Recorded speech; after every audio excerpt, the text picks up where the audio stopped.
Thank you, Angel. I think we are streaming live. And good day, everybody. Heidi ho. Welcome to you. It's not hump day. It's tomorrow. It's Tuesday. And, I must have missed that message. Maybe not. I don't know.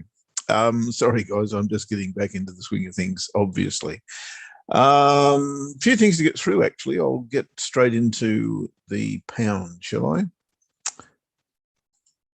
Although I think I've got the dollar index up at the moment. That's okay. I want to go to that also because that's a very, very interesting point. But let's talk the pound at the moment, pound versus the dollar. And as you probably gathered by that dollar index chart, the market really doesn't know what to do off that trend line, which is interesting. It hasn't gone long and it hasn't broken it. So we'll come back and have a look at that in a minute, as I said. Righto, today we've got pound US dollar, and I better go to my other chart. There we go. There's the hourly chart. We do have an established range here, in my humble opinion, from beginning of yesterday to current today. We've got a range of around about, let's say 50 pips. Sounds good.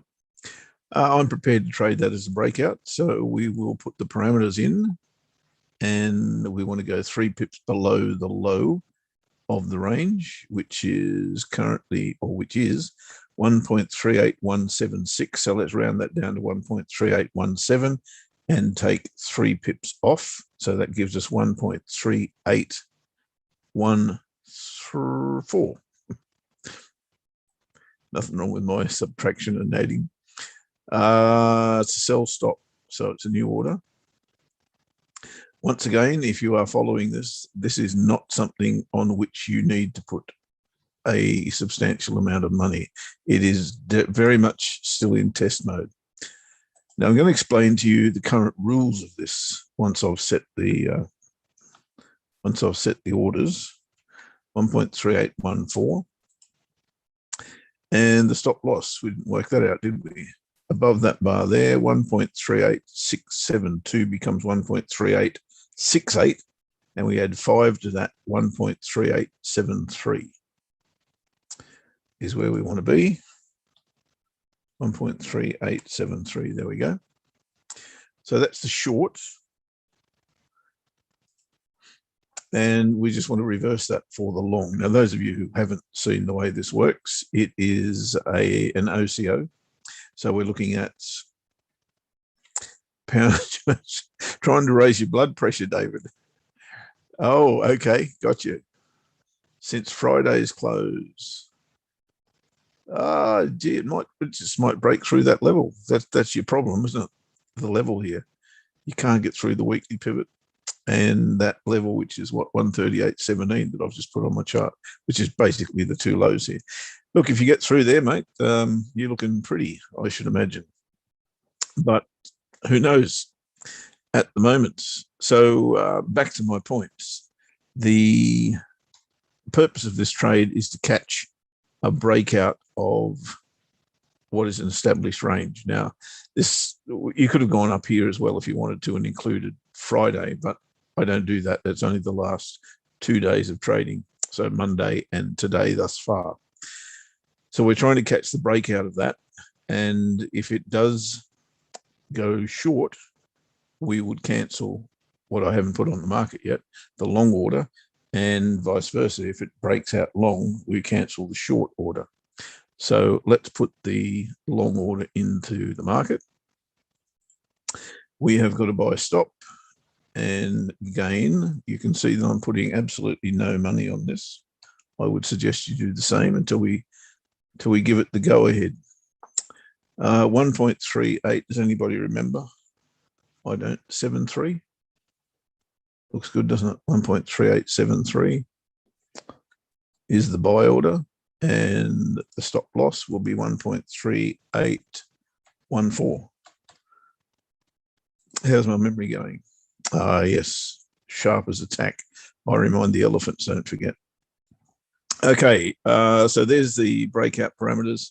They are, once again, for the final time, 1 point. If you're going long, if we break long, rather, we'll enter at 1.3873, and our stop loss will be at 1.3814, and vice versa. If it breaks out short, we'll be going short at 1.3814, and our stop loss will be at 1.3873. Got it. David, literally the last second of the day, I shorted and I didn't know Monday was Labor Day, and it punished me with slowness. This was an entry on the H4. Okay. Any particular strategy you're trading there, David, or just like the setup in your own way? Last second of the day, that reversal bar, I take it. Makes sense if you like it. Coming off resistance. Oh, look, mate, you've nearly got a lower high in here. You've got a lower low, almost equal low. You've nearly got a lower high. Looking for the breakout, hey? Good luck with it. We might be in with you if it does. Okay, now there's 100,000 things I want to look at today. Let's limit them to 99,990 something. I'm going to start with what? Key reversal bars, which I now call game changer bars. And we had, this one's important, Aussie Kiwi. Now, we did place an order on this yesterday. Did we not? Yes, we did. And we were indeed trading the game changer bar, which is this bar here, right? Now, imperfect in some respects for the game changer. The game changer's rules, for those of you who don't know, are that the candle that we trade has either a low, in this case, lower than the previous day's low. It could be weeks. I don't use anything shorter, smaller than weeks or days. So the low needs to be lower than the previous day, and it has to close on or near its high. That's very important. On or near its high. There's its high, and it's closed there. So that's where discretion comes in, right? There's no fixed rule for this. I haven't established one yet. Maybe I should, but there is no rule. But if it looks like a duck and it quacks like a duck, it's probably a duck. So that looks like a duck to me. No, it doesn't. It looks more like a hammer, doesn't it? But you know what I mean. So the order was placed above that bar and the stop loss was placed below that bar, looking for a reversal of trend. Now, this morning in my Telegram group, and if you're not in the Telegram group, you wouldn't be aware of this. I post a video every single day, Monday, Tuesday, Wednesday, Thursday. That is my analysis for the day, the upcoming day, trading day. So they're based on the daily candles. And what I saw this morning was pretty much irrelevant because we had the RBA statement, which is only, 2.5 hours old at this point. That was enough to tell me that we needed to not stay in that trade. So we cancelled the order, which would have been triggered, mind you.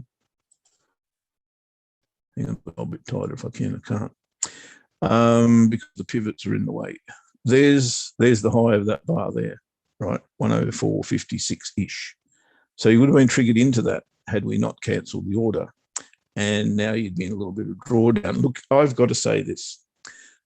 I've read the RBA statement. And the RBA statement was pretty much as I expected it to be. The RBA did nothing to interest rates. They kept to their plan of bond purchasing, which was reduced from $5 billion a week to $4 billion a week as of this statement. And that was flagged, I think, if not in the last RBA statement, certainly in the previous RBA statement. So they're sticking exactly to their plan. Okay, we've got Delta, and that, of course, was part of the RBA statement and the reason, I believe, why we've seen the Aussie come off. It's twofold, really. The other reason that the Aussie may have come off a little bit, I'll just go to the Aussie quickly. There is the Aussie. Wow, put in a beautiful double top now, isn't it? The RBA mentioned the Delta variant and what has happened in particular in New South Wales and Victoria. As expected, of course, they're going to mention it. But they didn't say it was the end of the world. They said exactly what everybody else is saying, which is that this will be a short-term issue, given that vaccination rates are going that way very quickly now versus that for the last 18 months, basically. So at the end of the day, to my mind, absolutely nothing has changed. The Australian economy is still ticking along okay. We will get a bad GDP read in the September quarter without question. Retail sales, same. That's going to be an issue, but it's temporary because of the severity, if you like, of the Delta variant and the breakout. So to my mind, nothing's changed. It's exactly the same today as it was yesterday. The only difference I see is that maybe the market had already priced what the RBA had or was going to say into the market, and that's why it's probably come off a little bit. But guess what? To my mind, that's giving us an opportunity to buy the Aussie, and I'm more than keen to do that. So what I am going to do is I'm going to replace that weekly trade on Aussie Kiwi. So I'll give that to you now. Now I am going to trade it with a little bit less. I think I traded at 0.5%. I'm going to drop that to 1/3%, but I'm still going to go with it. So here's if you want to follow it, here are the parameters. Now, because it is a weekly order, I'll cancel this on Friday, which will be the 8th, 9th, 10th. So this will be cancelled at 8 o'clock on the 10th of what month are we in, for God's sake? September. Right. So here is the order. It's exactly the same as it was. 1.0449 is the entry, and the stop loss is 1.0343. Now we'll get rid of, if you're using trade managers, just get rid of the take profit with pips. We don't want that. We do want to first take profit, however. Won't be 15 pips, it will be a level, and that level is 1.0493 from memory, yes. And at that point, as always with my trades, half comes off at TP1. And then we move our stop to the safe spot. Now the difference here is 106 pips. So we'll move our stop loss 106 pips from, sorry, TP1 is what we're looking for. 104.93 is 44 pips. So if we take 44 pips at TP1, we've got to move our stop loss 44 pips from entry. TP2 we will disable, and that is the trade. Okie dokie. So there's the entry. Above that bar, stop loss below it, and nothing could be simpler, to be fair. Now, if the market continues to read the RBA statement as negative, we shouldn't be taken into this trade.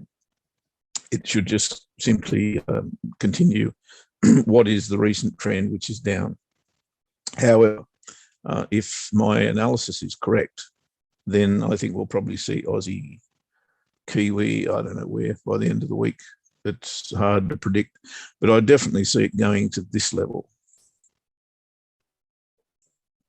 at some stage. I'm probably a month away from there. And that's, you know, with Aussie Kiwi, it is a ranging pair, and it does tend to just go very, very slowly until something happens. Well, nothing much has happened, frankly. As I said, I think we're in exactly the same position as we were yesterday. We've just had a little bit of an interruption. Speaking of which, I want to go through, if I've got time, a little bit later, comparing the Fomc breakout trade that I love to do with the Aussie RBA statement breakout trade. And I haven't really done this before, so it's news to me as well. But I want to see how it's been going for this year. So I want to compare the two to see if we can actually pick up whether the FOMC statement generally leads to trend. Aussie, not so sure. We'll have a look at that if I've got time a little bit later. I know we've got Shukri coming in. So, pardon me, we may not have that time, but I hope we do. Now, Aussie Cad we got out of, right? We got out of on Friday, as I said, and this looked really, really nice for a long entry here today. But again, because of the RBA statement upcoming, I chose not to do that. That looks like it was a very good decision. Really, I'd love to see price come back to here, back to the weekly pivot, and then tell me what it wants to do next. The interesting part, of course, of all of this is we've come off a resistance level, a horizontal level, and we've now haven't closed below it. But if we do close below here, that's then going to look like a false break of that trade line. I'm hopeful that that's not the case, but I'd still like to see a weekly pivot test. So I'm asking for my cake and eating it too, really. So I don't want much, do I? Look, I still think that trade is valid at this point, very, very similar to what I've just described. But without the weekly pivot test, it is far more dangerous because we are at a resistance level and we haven't had a decent retracement off there. So that's what I want to see before I get back into Aussie Cad. If it goes, it goes. So be it. Righto. The other of the weekly reversal bars or game changer bars is this one, dollar yen. Now, I hate dollar yen, the passion. Just cannot get it right, dollar yen. As you can see, we tried to go short. I think it was off that bar there. Yeah, off that bar there. And we started getting a little bit warm here, but like dollar yen does, it catapulted me back out and out of the trade. Since then, we've had another game changer bar. And yesterday, we had, as a result of the week, we also had a game changer bar following another game changer bar over here. So am I willing to trade this short? It's a good question. I think I would be if tomorrow this bar, I'm on the weekly chart, but if tomorrow this bar, and we're already inside there, I suppose. We're already inside this bar, which is not a game changer bar. I think I'll be willing to do so if this bar closes where it is, above the pivots. Because if that's the case, then conventional wisdom would have this going long, and that's fine. But you can see where we're at here. We're actually inside a pen or a angle, call it what you want. So it is tough. Really, you want to see this either break out of here or give us a false break, same above, before you get into trade it. So at the end of the day, the weekly chart, whilst it is giving me another lower high, we're also getting higher lows. So that pennant there is very, very dangerous to trade. So it's a no from me. I'm not going to trade it. And if you're willing to do so, good luck. I hate it. Absolutely hate it. Now, today, we had two game changer bars. One was pound Swissy. Did I place an order on this? No, I didn't. Pound Swissy. Now, this looks interesting. Pound Swissy. It's already showing me a false break of this trade line. Broken through, consolidate like hell, and then back above the trade line, and then a retest with this bar here. So that would normally give me an entry there with my stop loss below the candle. Tested weekly pivot is of concern. And really,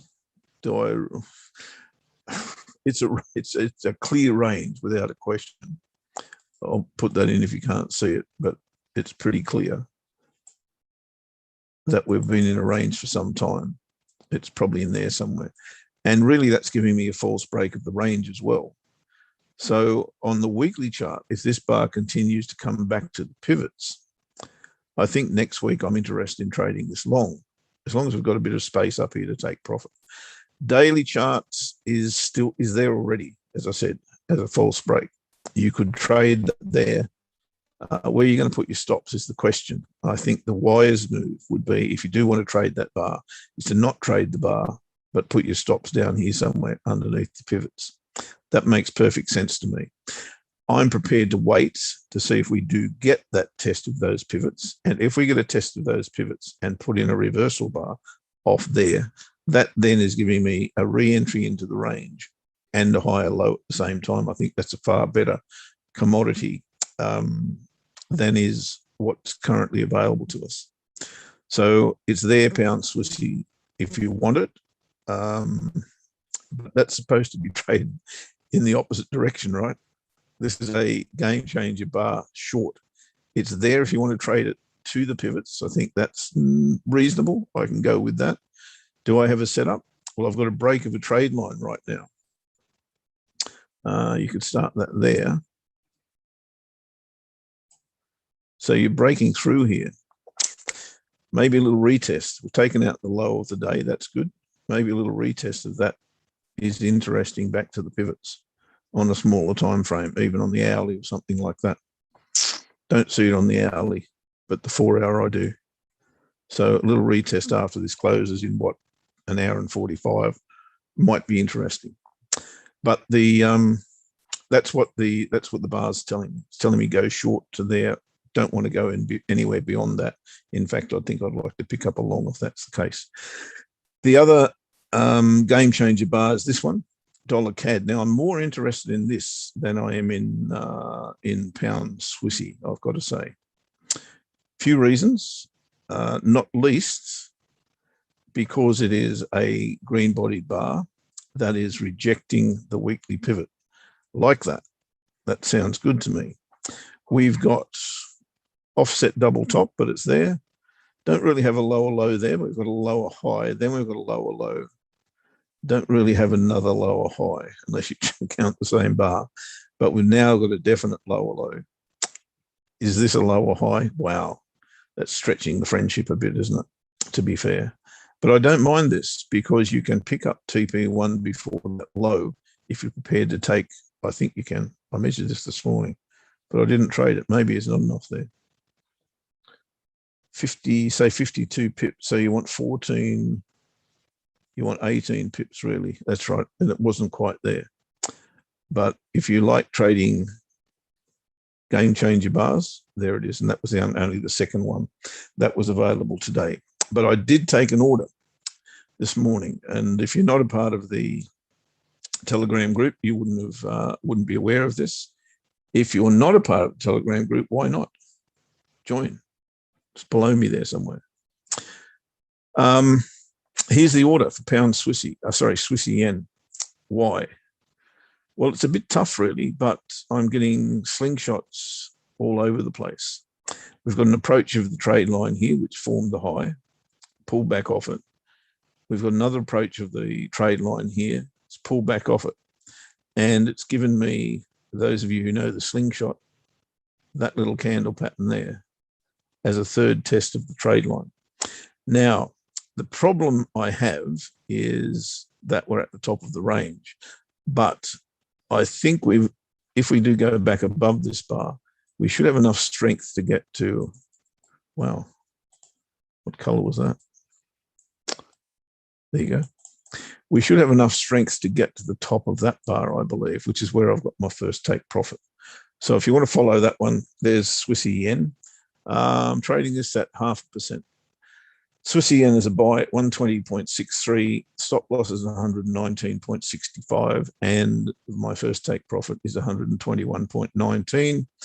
And of course, as always, we will take half off the table at that point if we're fortunate enough to get it, and move our stop loss 56 pips from entry.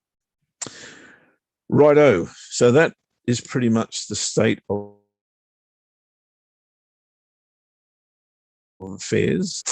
Sadly at this point, but I still think we'll be okay. That is a dominant break, but it's not a trade line anymore. So it is the bottom of the channel that we're actually trading. that is true. And if we do close below there, I think we've got an issue. But we've got, what, 23 days left in the month. So I'm not that concerned at this point. It still looks good for long to me. The other one I'm in still is Eurocad. And I did say we moved our stop loss yesterday, didn't I? And I can't show you that chart that trade is on, sadly. But the stop loss now, if you are following that trade that we've been in since when? The 14th of January. Thank God for positive swaps.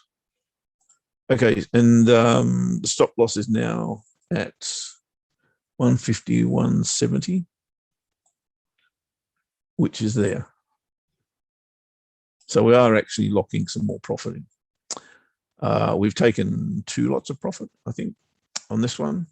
And as I said many times, I still think we'll be in this at Christmas time. But if we left our stop at entry where it was, which is there, I think we would have been okay at Christmas time. But now we've got a little bit of an issue. Well, it's not an issue, but it's now enticing for the price to get there because we've given it a target, right? I think that's it. Euro Kiwi, we're now out of Euro Kiwi. Those of you who didn't catch up with that yesterday, I've now taken it off my charts. Good trade. We really well out of that, but now gone. So that's the state of the nation. Euro dollar time. Let's have a look at euro dollar and see what we're going to do with that today. Why can't I see it? There it is.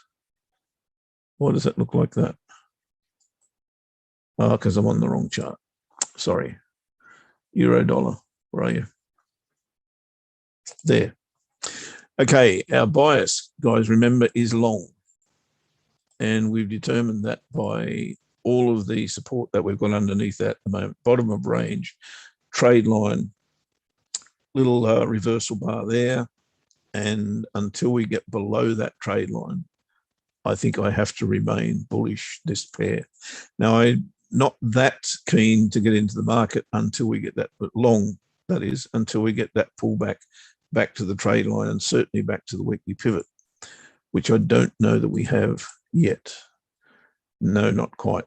But it's looking very much like a false break of the trade line and, of course, a false break of the bottom of the range. So I think I've probably got to wait for that or get the weekly pivot test. In what I mean by get it, I mean trade it to the weekly pivot. Have we got room to do that? Hell yes, we have. So how do we approach this? Well, we've already had a daily pivot test, so we've lost that as an advantage.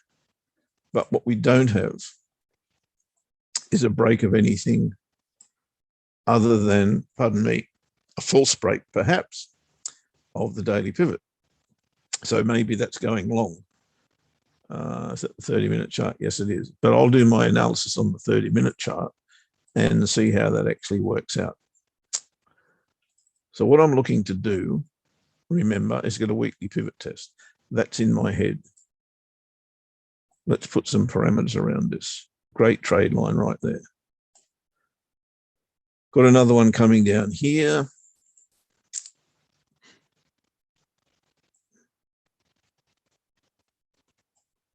So am I ready to trade this long? I said no, didn't I? And the reason is because we haven't had, or have we? Maybe we have had the weekly pivot test.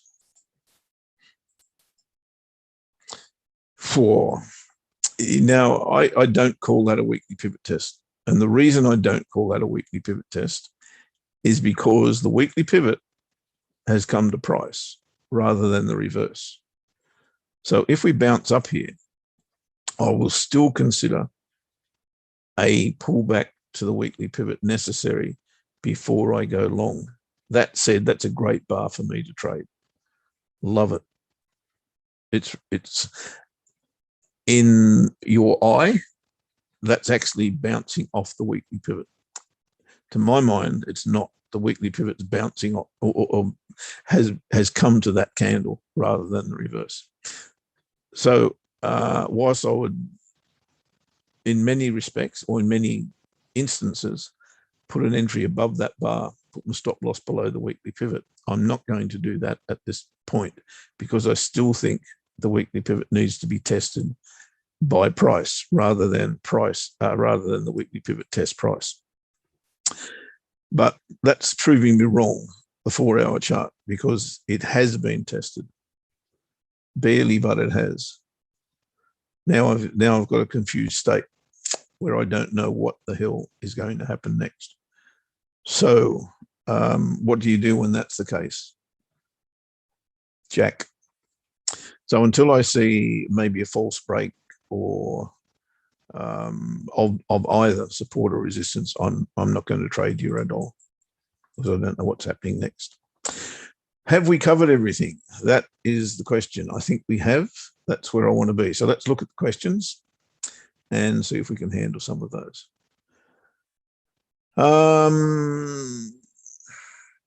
David, is this wise, or is one entry good, but sometimes, as I have a range XGHAT, or that I want to enter in, and I can't pinpoint a specific price, but could put 2 limits or one on each level and then a market order if there's a candlestick confirmation. Also, I think you go, but stop just got triggered. Oh, pound. Okay. It may be wrong. I'll have a look. Pound. Where is it? There. Okay, so we're on 1-hour charts, and nope, nothing triggered. Our entries here, David, here and here. So we're trading the range break. Is that the one you're talking about? So let me see if I can break your question down.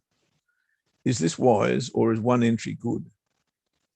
But sometimes I have a range that I want to enter in, and I can't pinpoint a specific price, but could put 2 limits or one each. Okay, now I think I know what you're saying. And that leads beautifully into my next point, which I was going to discuss with you. I like to trade breakouts when I believe that something will come of the breakout. Now, in the case of pound US dollar, I think when I was knee-high to a grasshopper, no, it was after that. But when I first started trading, I was aware of this method of trading the pound against the dollar when London session opened. So it's always been there since, I've been trading 15 years now. And that's been there since well before I began trading, I'm sure. So it's been there forever and a day. There are many, many guises of it. And I'm sure if you actually Googled pound breakout at London session, you'll find them. They'll be there. What I'm trying to do is to actually narrow that down to see if it actually works more than I believe the conventional wisdom of that breakout actually works. So if you want to have a look at that, by all means, Google it and see what you find. That's what I'm trying to do. And the reason I'm trying to do it is because I believe, and certainly it was the case years ago, before computers and before algos hit resistance and traded back to the middle and hit support and traded back to the middle, which seems to be the caper these days. It used to be that at London Open, pound versus the dollar would break out and cause or begin a trend, or certainly a big move. It is not common these days for that to occur. It happens, most certainly still happens, but not as much as it used to do. And again, blame what you want, but I'll use the computer excuse, right? And that's fine. So what I'm trying to work out is the best way to get the ones that do and contain the ones that don't, or mitigate the potential loss of those that don't. But the one I want to go through a little bit later, I see Shukri's joined us, so we'll talk crypto in a minute. The one that I do want to go through is the one that I've traded, and I won't say religiously because it happens depending on the season, and that means daylight saving. It happens at the wrong time of day for me most often, and that is the Fed, the FOMC statement, which does still to this day create trend. Why? Because it's the biggest announcement of, well, not the month because it only happens 8 times a year, but to my mind, the market looks at that even more these days than it does non-farm payroll, which used to be non-farm payroll, is now non-farm employment change. But I think forever and a day we'll call it NFP, right? So to my mind, the market reacts to that far greater than it does to NFP. And I think that's absolutely common sense and logical that the market should do that, because they're announcing interest rates and monetary policy ongoing for the next however, versus, you know, an employment figure that may change the very next month. So to me, it's just logical and makes perfect sense. And it also makes perfect sense that if a statement from the Fed actually has content rather than cut and paste from the previous, then the market will certainly react to that, and not certainly, but more often than not, create a trend. So if you catch that breakout, you're actually getting the beginning of the trend. And that's the whole reason I look to trade breakouts. So it's not because there's a whim that the market could go either way, right? As I've just described on Euro or a couple of other pairs, the market could go either way. That's fine, but for how long? We don't know that. That's just going to be as a result of intraday trading. So I'm not trying to catch breakouts per se. I'm trying to catch breakouts that actually cause trend. So game changes, in other words. So that is the whole reason that I look to trade FOMC statement in particular.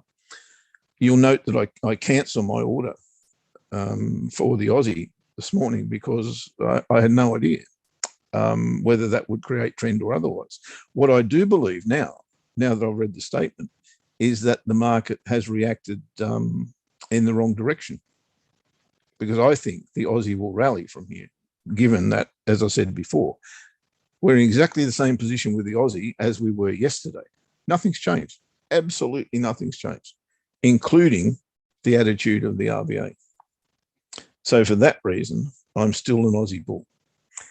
If I'm wrong, then the market should simply run away and I won't be troubled. And that is pretty much the essence of the slingshot in itself. Don't trade green bars long, don't trade red bars short. And if I ever change from that, I need to kick up the rectum, which will wreck me. G'day, Shukri. How you doing, bud?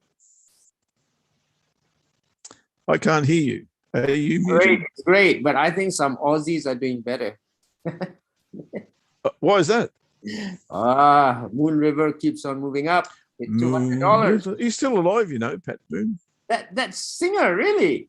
86 years old. Yeah. My God. Actually, it wasn't Pat. Was it Pat Boone? I'd like to play the song here, but then we'll get knocked out by the copyright. We will. Yes, we'll get wrapped over the knuckles. Jeff, we want you to sing it. Won't they still shut? No, they'll probably shut me down worse then. They'll probably shut you down forever. No. Okay, but today it's a good. What's going on? Yeah, it's a good day today. Let's see what's happening on Bitcoin. Very interesting. It's Bitcoin Day. Let me show you. Oh, kind of buying Bitcoin Day is a global day to buy Bitcoin because El Salvador. Look at that. El Salvador has just made Bitcoin legal tender. And they've purchased their first 200,000 Bitcoin. In fact, today there is a message from Michael Saylor, buy $30 worth of Bitcoin. So if you haven't, please do so. But because Saylor is American, you can start at 7 a.m., okay, or 8 a.m. today. That's New York time. That is fine too. So they've done it. Yeah, they've done it. I don't know. How come? They've started. Yeah, they flagged this, what, a month ago? Yes, Mate, yes, good morning. yes, yes, Yep. yes. See that September 7th timetable for fully implementing the legislation. I'm shocked. It's a national currency of El Salvador. Where is Big O, Jeff? Is he ready? Maybe he's Well, he's probably celebrating, I suppose. I don't know. Is he in the cryptos? I'm not sure he is. I don't know, but hey, his country is international currency. His country certainly is, yes. Yeah. The national currency of his country is Bitcoin. I mean, how is Big O going to survive when you do not support the national currency? Okay. Well, yes, okay. He'll have to, won't he? He's got no choice. Yeah, I don't know, because even like sometimes now the gas cost or the transaction fee for Bitcoin is quite expensive. So I don't know, is the government going to pay for it? Then I think it is great. But this shows you that things are clearly changing, that the fact that this is happening. We have come a long way since last year. I mean, now it's about all these big funds and also these celebrities, although this is not good. Celebrities are going into Bitcoin last year. Big funds were going to Bitcoin since last year. But now you see the big funds and also more so celebrities are going into NFTs. The world is indeed changing more faster than I anticipated. But having said that, hey, Jeff, are you here? Look at Moon River, like it touched over 200. Look at that. Man. I mean, that is such a beautiful chart, right? So let's see. Here is the deal here. So, you know, this was a crowd loan. You do get your Kusama back, guys. You are going to get your Kusama back. So if you bought Kusama at 135, like a person which we do not name, because we do not name things in open shows in YouTube, that is going to be worth 5,700. This is only like, what is this? 42 times up, 42x, okay? 42x. If you brought a Kusama at $300, this will be worth, okay, it's the same, 5,700. And this will be about only like 19x, which is okay. So it depends. But remember, you get the Kusama back. Again, in a crowd loan, you get this back after 48 weeks, okay? I don't know how many weeks it is, but if you are on KuCoin, and I did recommend you guys go to KuCoin for those who do not want to go to the hassles of going through a Polkadot wallet during the crowd loan, right? You had to open a Polkadot wallet because things are changing. But when you get the reward, guess what, guys? It is now on MetaMask, because Moon River runs on MetaMask. It's running on its own network, Moonbeam Moon River network. And this is called MetaMask. So call that the ultimate confusion. I understand, but they've made it very easy. If you go to KuCoin, if you look in your dashboard now, you should see the second rewards today, because that's what I saw this morning. Okay, and that's what I saw this morning. So head on there. If you are not smiling, you will be doing like this. You will smile like. What would that person have to look at in KuCoin, that lucky person? That person, which we shall not name, would have to look in the Pool X account. Go and Pool look. X. Oh, yeah, I remember that bloke was looking at that one. Yeah, correct. And you just go to Moon River and you click transfer to main account. So like, transfer to main account. That is easy, see, guys, because if you have to do this, yeah, that's easy. And KuCoin is easy because if you have to do this, I know. So it's kind of hard. Like, so that's why I say I'm very. This is what Moon River and Moonbeam has done is great, right? Because I think they kind of managed to bridge the generation gap here by going through KuCoin. Because if not, people will get confused. People say, "Hey, mate, that day I went in through Polkadot. This time you want me to go to MetaMask. What's up? What's happening here?" Yeah, you will be confused. You will be totally confused. It doesn't make sense, right?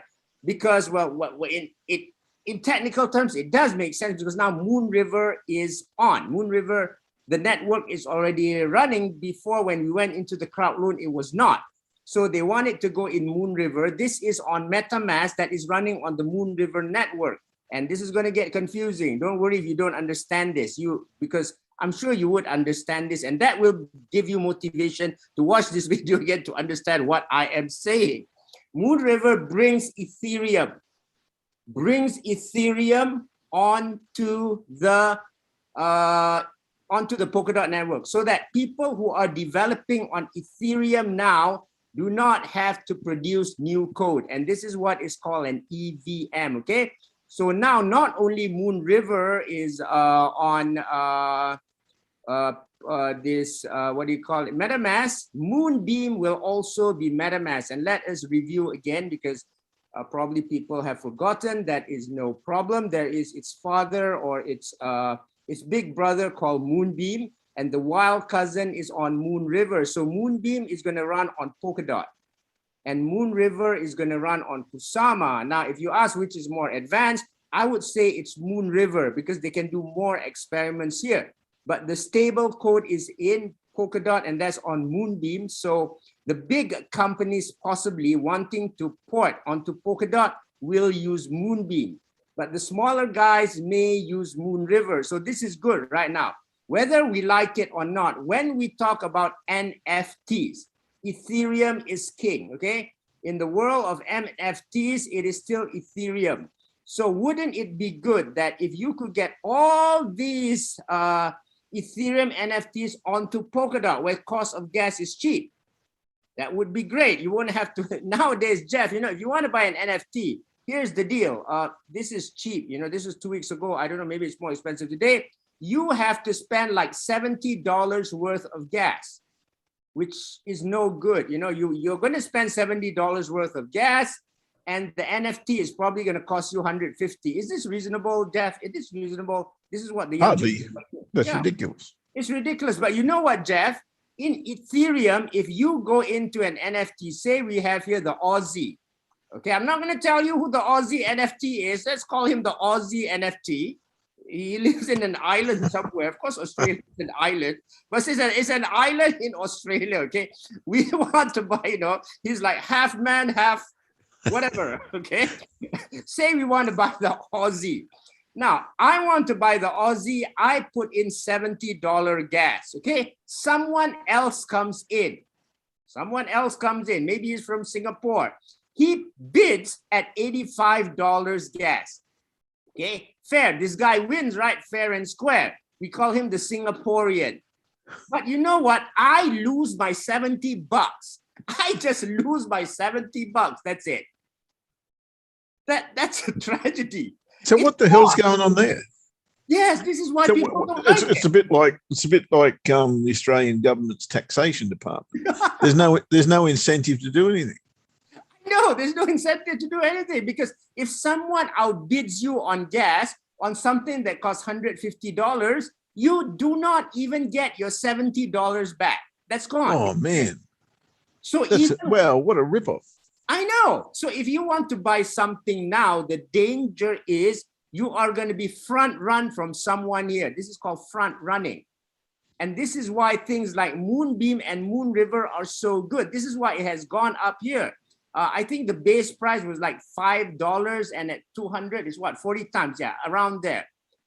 Just like the gain made by the Aussie, okay? This NFT here called the Aussie, 40 times. Awesome. Because this allows these guys to go onto Polkadot where the gas fees are so cheap. So if the gas fees are cheap, and you know, they're like, hey, I don't mind losing like $1 or $2, and I can do it again and again and again. But come on, give me a break. Don't tell me that I have to spend $70 to go in and I could lose it. What's happening? So potentially you're going to get more investors because of that, right? Yes, correct.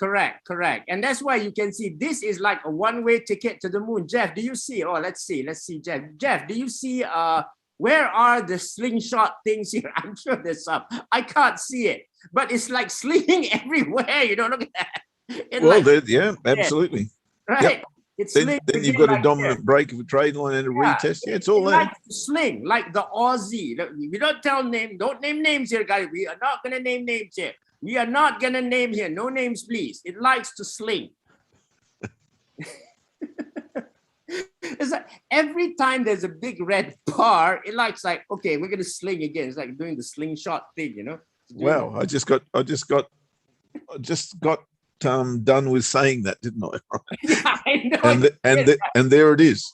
And there it is. Because why? You never sell on a big red bar. This is a 4-hour chart, guys. Look at this. If you sell here, you're gone. If you sell here, you're gone. But you may be this year, okay? You have some retribution, but here, you're gone. If you sell here, you're gone.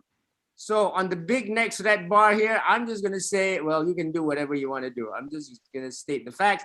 Think whether you're going to sell first, because there is a utility here. There is definitely a utility here for Moon River. So here's the deal. Moon River has gone up 42x. What about this now? What about, technically Moonbeam now is coming out. So the big one is coming now. Moonbeam is coming now with an IDO. So those who were in there, you should have gotten the letter already. I hope you got it from KuCoin, at least if you're in KuCoin. And otherwise, you get it from Moonbeam. Here it is. Round 1, you get guaranteed allocation, starts tonight, 2,500. Round 2, 2,500 max. Round 3, 2,500 max. I do get a guaranteed here, so I'm going to go on all 3. Okay, I'm going to go on all 3 because it really is utility-wise. Okay, I think although Ethereum is going up now, which is good, but this is not good for the entire industry. Yes, I see Ethereum going up, but Ethereum going up is because when Ethereum goes up, the gas goes up. When the gas goes up, they burn Ethereum more, and Ethereum goes up more, right? Like that's silly. We have come to the point of silliness. And I think one of the way to change this is through Polkadot. The way to do this, in my humble opinion, is to bring Ethereum applications to Polkadot. And clearly the best way is Moonbeam. Moonbeam is the deployment on Polkadot, remember? Moonbeam is the deployment on Polkadot here. Moon River is on Kusama, right? Moon River is on Kusama here. So this is cool, okay? So you have something on Polkadot, Moonbeam, and Moon River. So that is the schedule, guys. Please beware of the schedule. Again, these are the details here, 500, 2,500. It comes 40 days after the Moonbeam EVM and transfers are enabled. That means the network is up. You will be able to access, I would think, your, again, this is tricky, guys. This is so tricky. You are going to be able to access your tokens on MetaMask. And the MetaMask, I would think, is running Moonbeam, because that day I was connected to a Moonbeam Alpha network, okay? So that is what's happening, okay? So I wish you the best of luck here. I am going into all 3. Again, it's not because of the money, because it does good things. I love Ethereum. I think the most innovative things are happening in Ethereum. The big NFTs or whatever, and I'll tell you about this probably on Friday in Crypto News, is on Ethereum. But hey, the gas fees are just totally silly. It is too much. So what a great way to bring all these NFTs into Moonbeam and Moon River, right? Let's bring it into Moonbeam and Moon River. And to top this up, guess what, Jeff? I also found an NFT running on Moon River. Like, okay, this is crazy. Right. So hopefully one day you will see the Aussies one. I'm looking for a place to mint the Aussies NFT. I want to do cheap gas. Maybe we try on Moon River. I'm gonna try. Fantastic. Yeah, one day you guys are gonna get this. Don't PM me. We're not gonna name the Aussie now. We just won't name him the Aussie. That's all. You're not gonna get more this time. Okay. I reckon that'll be very interesting when that actually happens. Looking forward to that. I've lost you, mate. It does show you what is happening, right? That things are changing so fast now. I don't even know, because somebody said, and this is the thing, you know, things are so fast, because even I am having a hard time catching up. Yeah, I don't know how you caught up with it before it got fast. But now it's hit another gear, hasn't it? Yes, no, it's hit another 2 gears, guys. 2 gears, Jesus. Yeah. Overdrive plus. Because even cryptos are going into a new direction, which is good. But not only that, Not only that, NFTs are also in a new direction. So I'm like, what's happening here? Things are moving just way too fast. For example, yesterday in crypto news, someone was asking, hey, mate, what about Zoom? I'm like, yo, do I look like a stock guy? You're supposed to go to Gordon's session. Do not ask me about Zoom. But then he said, no, this is this. Let me show you something. This is an NFT on Moon River. Like, what in the world is going on? Hello? What in the world is going on here? So this is the thing, right? Things are moving so fast. Let me show you this. This is so interesting, you know. So, you know, now it's like I said, right, before we started this Crypto Moon 3, you guys have to specify, like, you know, you cannot just come to me in a show and say, what about Zoom? You have to, okay, this Zoom is on Moon River. Can you check that out? Otherwise, I have no idea what you are talking about. Okay, so same. If somebody asked me how to stake Moon River coin, yeah, right. Go see Shukri. Yeah, I know. But let's see this. So the page hasn't come out there. I want to show you something. Oh, I can't even get that. Okay, it's stuck anyway. But no, it's loading. One moment.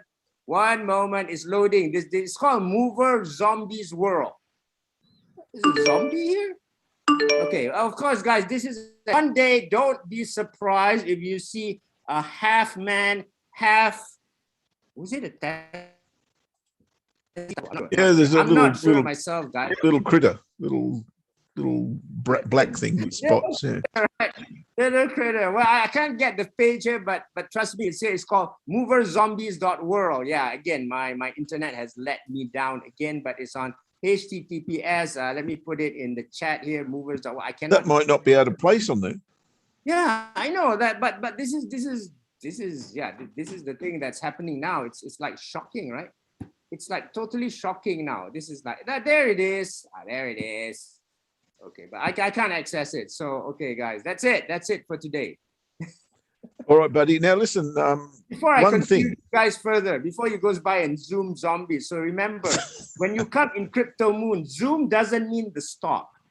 If you go in Gordon's session, Zoom is stock. When you come in Crypto Moon, Zoom is zombies in Moon River. However, please check, because that's zombies. If it is like you know, if it is like zombies, it could be on another chain. So please go and check yourself. There it is. Yeah, Mover Zombies World. I don't know what's happening. The world has just gone crazy. Without a doubt, crazier, I think. Yeah, is probably the word. Yeah, this is like the height. No, this is not even the height of crazy. This is just the start. I think this is just the start. I don't know what's going to happen in the next few months, but just enjoy it and get used to it. Nothing more to say. Oh my God, I'll have to be analysed by then. I'll need psychiatric help or assessment if it gets any worse. Yeah. All right, buddy. Thank you. So one question I had for you.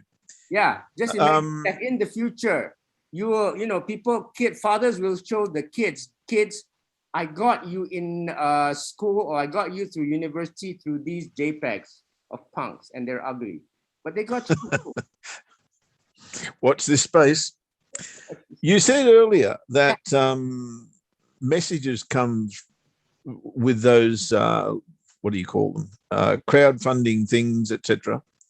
Yeah. In messages, are there actually messages come from KuCoin? There should be from KuCoin, or there should be from Moonbeam. I think there was a registration phase. Yeah, you have to.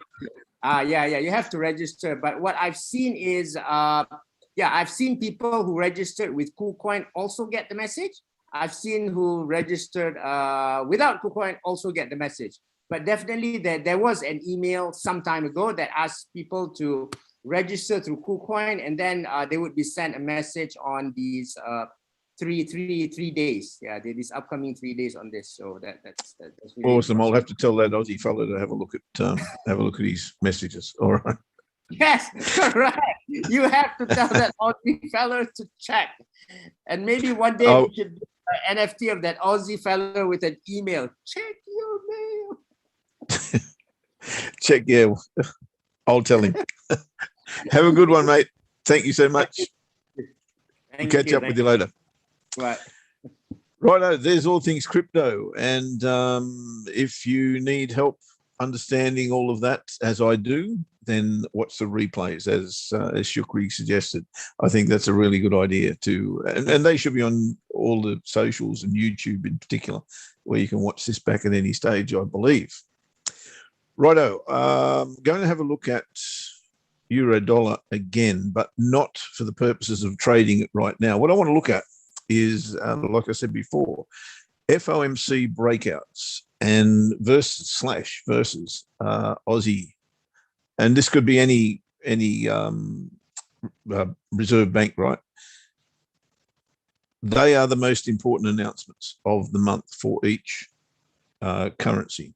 So we've got CAD overnight tonight. I think we've got ECB maybe, I think tomorrow or Thursday as well. So this is one of those weeks where you could be looking at these. So that's why I want to bring it up now. The reason, and David, I hope I answered your questions from earlier. I think I probably missed advising you on whether you should be placing limit orders or whether you should be looking for when you're uncertain. I hope I got the message across that if you are uncertain and it's not going to lead to something massive, or in your own belief that it's not going to lead to something massive, then you're far better to wait and see what happens as a result, or see what happens with that announcement, whatever it may be. But with the interest rate announcements, which are not really relevant these days because nobody's changing their interest rates, but that said, there are rumours and moves in that direction. Someone believes. Certainly not with the RBA at the moment, and they've stated time and time again that I think 2024 is the earliest they're looking to move. So that was part two of what I probably didn't mention before, why the RBA, why the Aussie is I won't say languishing, but came off a little bit. So I hope I've, as I say, answered your questions. As far as limit orders are concerned, I don't trade them, not because I don't want to, but because I just can't. It doesn't sit well with me, because if the market's going in a direction and you're predicting, which is what you're doing, you're predicting that the market's going in the opposite direction. Why then? Why that level? Okay, it's a recognized level, and I get that. Problem with recognized levels is everyone sees them, and that allows for, I won't call it manipulation. What I will call it is opportunity. It gives the big players grand opportunity to grab liquidity in the direction they wish to go. So if they want to go long and everyone's got their stops here, they'll tend to go, let the market go to there, or even drive the market to there and then buy when it gets down to here, because that's where all the orders are, right? So that's the reason I don't like limit entry orders. I'd love to like limit entry orders, because I think that's where you're going to get your maximum reward, because you're actually picking the turning point. But in my experience, trying to nail the tipping point or the turning point successfully long term is just so hard, just so hard. Some people nail it, I can't, but that's another subject. Here's the subject I want to talk about, and let's talk about FOMC breakouts. Now, we've had 1, 2, 3, 4, 5 so far this year, and I like to trade the breakouts on the 4-hour Euro US dollar chart. Well, that's where I like to get the ranges. Now, the next FOMC statement is in a couple of weeks. The last one was on the 27th. Sorry, it was on the 28th of July. So let's go back to there and see what happened on the 28th of July.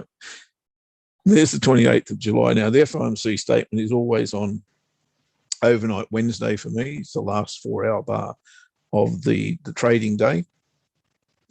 And it was, what did I say, the 27th? So it would be, there's Monday, Tuesday, Wednesday. There's the statement there, right there. Now, what I like to trade is the breakouts, similar to what we do with pound US dollar. I like to trade the breakout of the week. So we've got Monday, Tuesday, and Wednesday to date, obviously, when the statement is made. So the range this month or that month was here to here, because this candle hadn't formed, right? So I put my entry 15 pips above the high and 10 pips below the low. This one triggered, and did it go to trend? That's the question. That we're looking to pick up trend. If it doesn't go to trend, then I consider that to have failed. Let's see if it went to trend. No, it didn't.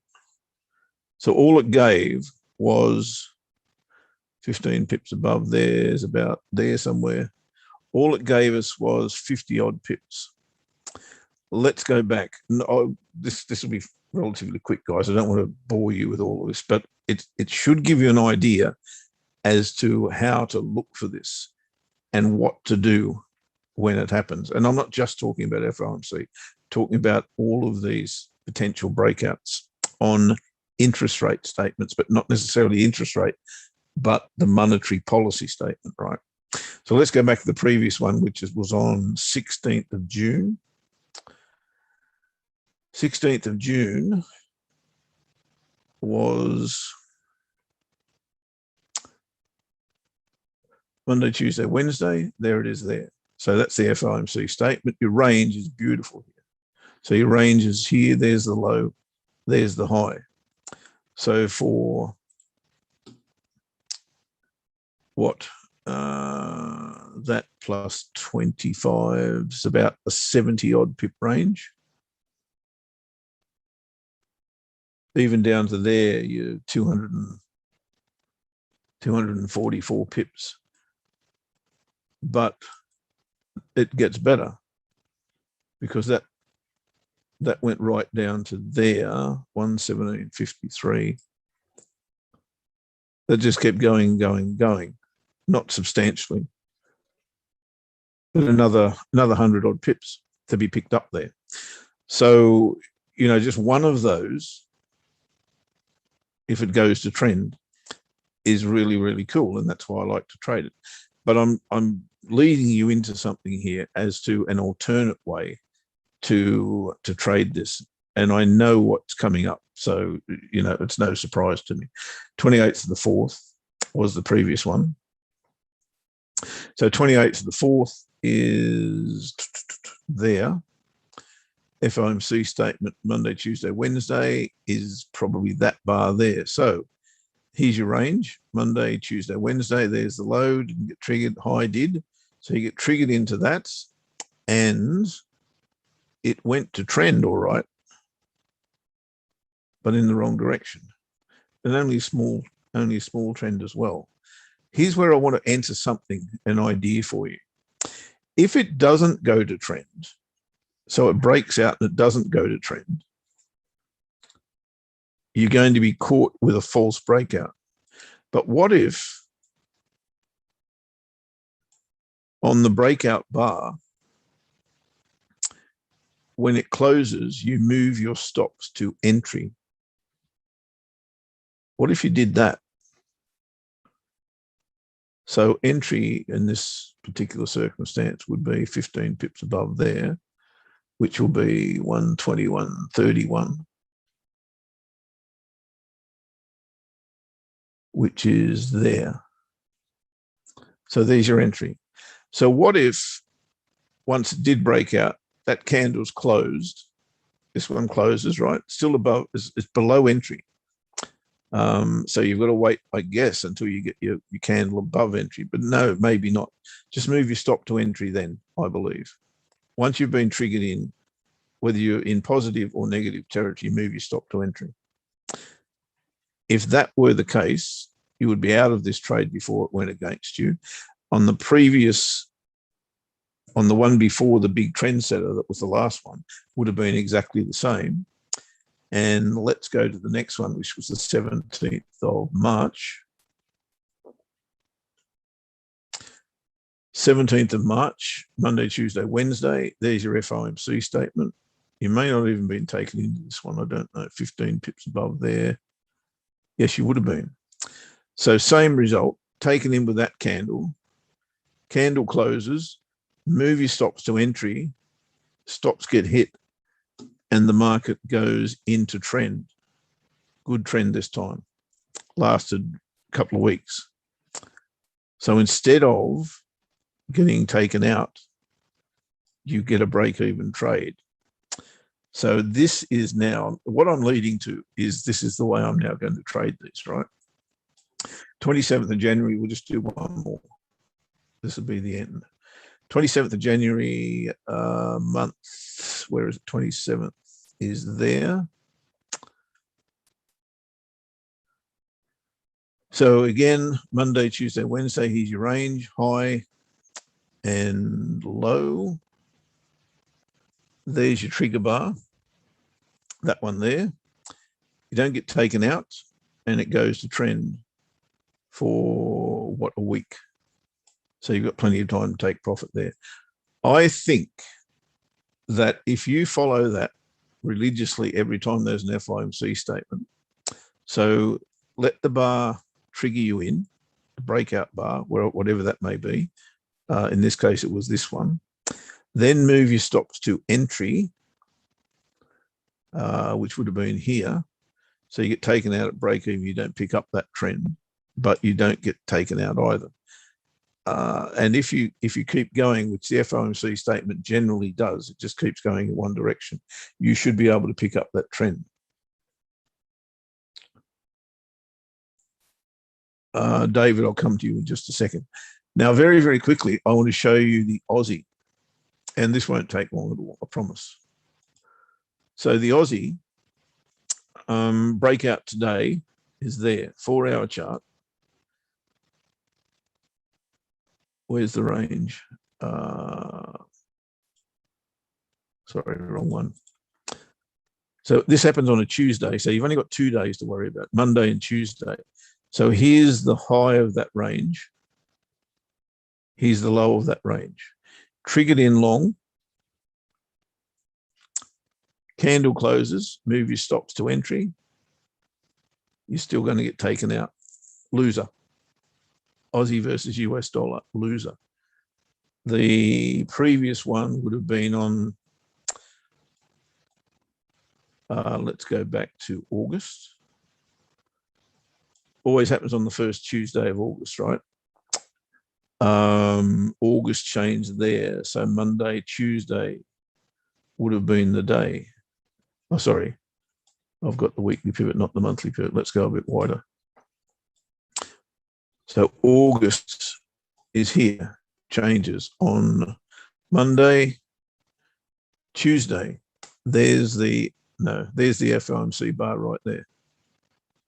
So you get triggered in long at that point because that's the high of the Monday, Tuesday. So you get triggered in there, put your stop to entry, you get taken out straight away and you don't get, sorry, you get taken out at entry rather than not being taken out with that big trend change. So it did change trend, just took a while to do it. The previous one would have been July. So July started on a Thursday, Friday, Monday, Tuesday. There's your RBA statement right there. The range is here. So you get taken into it short and you pick up the trend. So good result out of that one. The one before, and where I'm up to, June. June happened on a Tuesday. I think the RBA statement was on the following Tuesday. Monday, Tuesday. No, it wasn't. So it must have been there. There's your RBA statement there on the Tuesday, right? So 15 pips below, you probably got entered there, same result. You would have easily got some profit out of that. And then, well, it fell away again. This is really interesting how this all works, because my theory goes, right, that all of these statements create trend.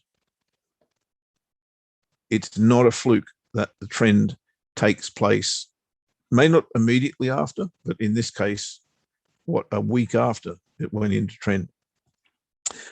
So I think it's worth your while to go back and have a look at all of these statements, not RBA and FOMC in particular.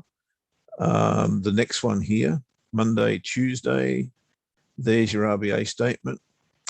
Close, put your stop loss at entry. You don't get taken out. I think this is the way to trade it, guys.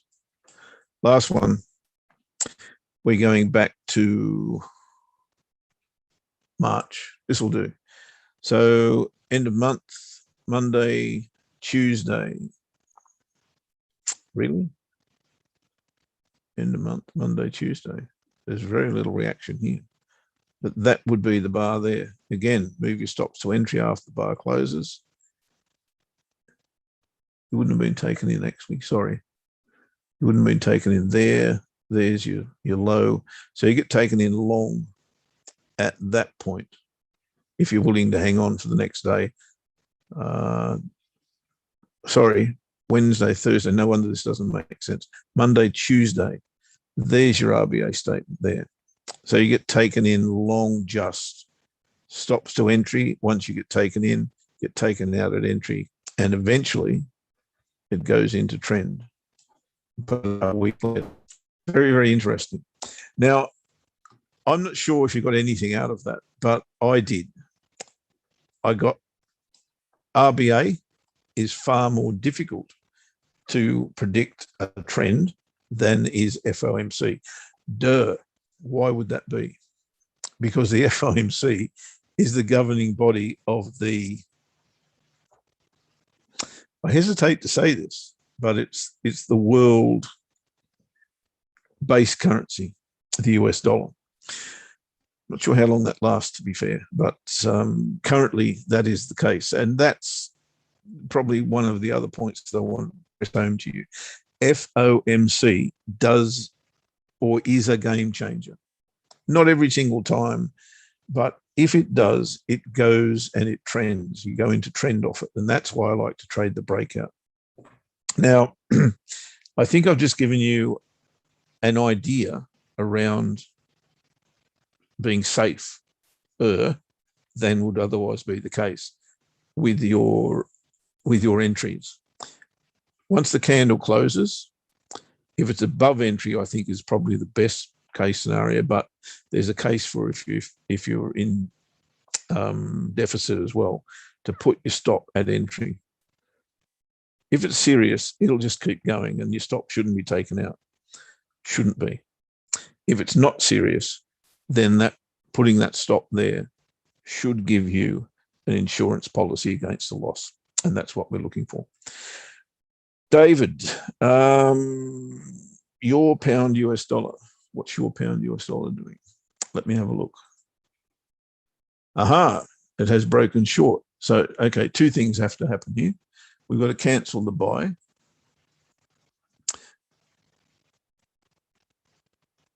Close sell, don't want to do that. I've got to go down here. Won't let me. I'll just close it on my terminal. That's fine. So we've been taken into this short, and David, for your sake and the sake of the trade, I hope it continues and goes way, way, way down. It could well do. So good luck with that. I don't think I've got any more questions in the box, guys. Let me have a quick squeeze over here.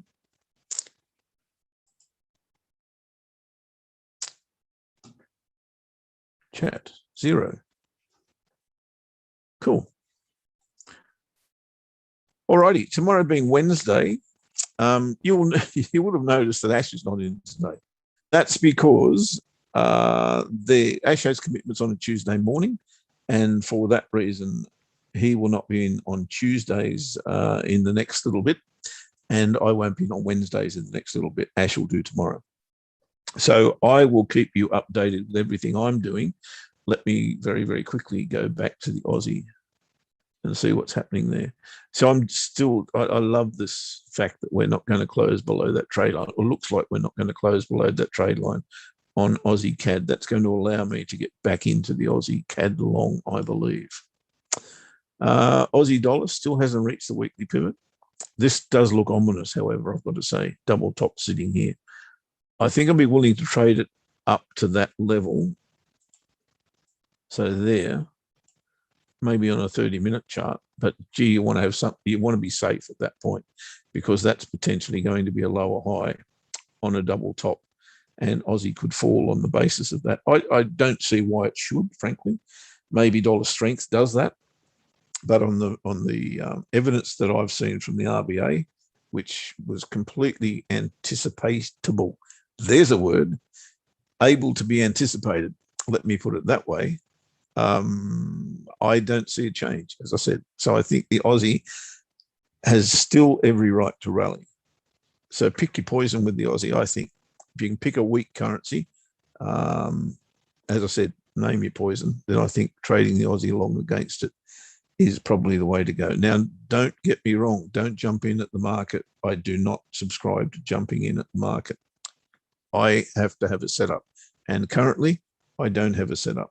On the Aussie Cad, I may well have a setup, but it's not there yet. What I'm looking for now on Aussie Cad on any time frame is price to get back below here, come back above it and retest it. It may be the case that that happens on that trade line as well. But get some money in the bank before those highs also, if it does set up. If it doesn't set up, I don't trade it. That simple. Righto, guys, that's the show for today. I hope you've gleaned something out of that. If I've just tweaked your interest in the breakout trades, then that's been time well spent. Don't have to do what I do, but I hope it's giving you an idea on how you can look for these major announcements to get very, very early into potential trends. And you don't have to put a truckload of money on them, guys. A little bit to start with. Once it does break out, to give you your first retracement, then you can load up and scale in as you go. So see if you can work it out and look at not only the FOMC statement, but all Reserve Bank statements. I think you'll find it's worthwhile. Right, got to fly, guys. Thank you so much for your company today. You won't catch me tomorrow. I won't catch you tomorrow, but Ash will be back in the chair. And, of course, Ainsley will be talking about gold. Let's have a quick look at gold. That's the euro. I have placed an order on gold. That's why I'm going there, right? Because I have seen too many times, and I spoke about this early in the week. Last week I spoke about this. I'm just seeing too many slingshot shots over the bow. There's one there, there's one there, there's one there. And now we've had that break of the trade line, retested the trade line. So I think if price does go back to here, it's got a shot at breaking out. And if it does break out, I want to be on board. I've never traded gold. Sorry, I've traded gold once or maybe twice before. Haven't yet had a result. So just beware. Beware of that. When will if the stop loss gets taken out before entry, then I'll probably cancel that order, because then it will look like a false break of this line. So let's see how we go. I'm trying to get into trading gold. So that's why this is a bit of an experiment. And look, I've only got 0.25% on it, so it's not the end of the world if it doesn't work out. That's it. Let me get out of here and let you guys get on with your day. Have a great Tuesday, and I hope that you get some nice results as a result of your trading. I will catch you on Thursday. Those of you in the Telegram group, I will see you via that group.